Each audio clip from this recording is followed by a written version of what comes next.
D'abord, on va revenir sur cet album, Sainte Victoire. Je l'ai dit tout à l'heure, disque de platine, réédition de l'album qui sortira le 22 novembre. 5 titres inédits. D'ailleurs, très rapidement, Clara, pourquoi ce titre d'album Sainte Victoire ?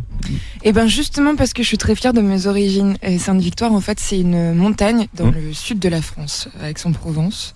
Et en fait, cet album, c'est vraiment un album autobiographique. Et je me disais, c'est quand même dommage, il n'y a pas de petit clin d'œil à ma région. Ouais. Et je me suis dit, on va faire ça comme ça, on va l'appeler Sainte Victoire. Et puis alors la victoire. Alors la victoire, c'est vrai, tu l'as dit, elle n'est pas arrivée tout de suite. Ah bah non. Hein. Petit à petit, heureusement. C'est le moins qu'on puisse dire. Ouais, les journalistes étaient là pour te soutenir. Mais c'est juste après la victoire. Hein. La victoire de la musique, tout s'est accéléré. Ouais, c'est vrai qu'en début d'année, il y a une espèce de, je sais pas, tout s'est accéléré autour de janvier-février, la victoire de la musique. C'était assez fou parce que pendant vraiment 7 ans, ça a été très compliqué. Et tout à coup, le rêve qui devient réalité, un beau matin. Ma sœur, c'est une déclaration d'amour à ta sœur. Exactement. Ouais. Je suis très très très proche moi de ma sœur. Et l'année dernière, c'était merveilleux, mais j'ai été souvent absente parce que j'étais en tournée. Oui.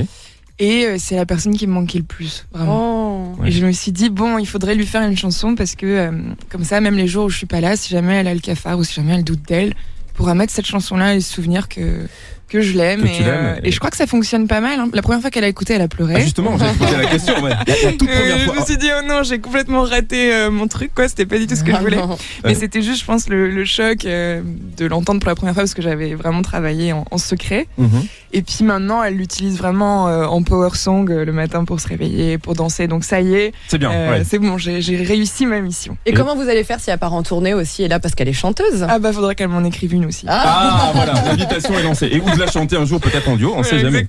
On va revenir sur la Grenade évidemment. Moi j'ai l'impression que plus qu'un tube aujourd'hui, c'est presque devenu un hymne, cette chanson, à travers de nombreuses femmes d'ailleurs qui ont balayé avec toi ce cliché de la féminité fragile. Là on est dans une féminité offensive, assumée, il y a un côté girl power, c'est ça. Ouais, c'est ça, et c'est vrai que quand j'étais en concert et que j'entendais tout le monde scander les refrains avec moi, je me disais aussi que quelque part, il y avait quelque chose de l'hymne, c'est vrai. Selon la SACEM, elle est la chanson de l'année. Oui. Ils sont sympas. Ils sont cool, mais c'est... Ça m'a fait vachement plaisir. Ils vous ont élu chanson de l'année. Et on va revenir sur la petite histoire d'ailleurs de ce titre, puisque la Grenade, elle est née suite à certains comportements un peu machites, d'ailleurs, que tu avais rencontrés, auxquels tu as dû faire face en tournée, juste avant la sortie de l'album. Ouais, c'est ça. Moi, j'ai commencé en fait les concerts toute seule avec ma guitare et une ingé son, donc une femme qui m'accompagnait. Il faut savoir que les femmes dans la technique, c'est encore plus rare que les femmes avec une guitare électrique. Ouais. Et du coup, on était toujours un peu accueillis comme deux ovnis. Et c'était pas, je pense que c'était pas méchant, mais on avait souvent des petites blagues sur ça. Et puis souvent l'impression un peu d'être sous-estimé. On nous montrait comment fonctionnait sa table de mixage, moi comment brancher mes pédales. Et au bout d'un moment, ça m'a un tout petit peu agacée.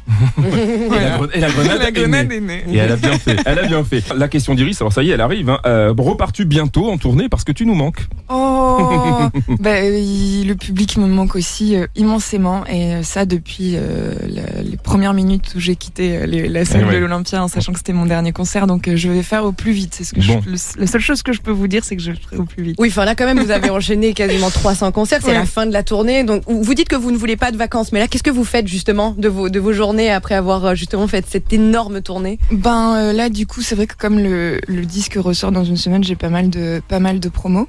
Et puis ce qu'il va falloir faire quand même, c'est écrire la suite. 6h, 9h, M Radio Réveil avec David Lantin, Tiffany et Greg.